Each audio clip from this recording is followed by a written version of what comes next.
कान्ताय कल्याणनिधये निधयेत्तिनाम् श्रीवेङ्कटनिवासाय श्रीनिवासाय मङ्गलम् लक्ष्मी सविभ्रमालोकसुभ्रूविभ्रमचक्षुषे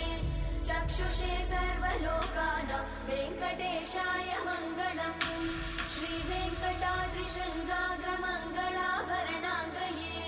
मङ्गलानां निवासाय श्रीनिवासाय मङ्गलम्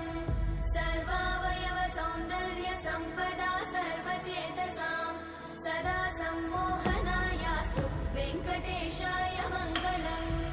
नित्याय निरवध्याय सत्यानन्दचिदात्मने सर्वान्तरात्मने श्रीमद् वेङ्कटेशाय मङ्गलम् स्वतः सर्वविदे सर्वशक्तये सर्वशेषिने सुलभाय सुशीलाय वेङ्कटेशाय मङ्गलम्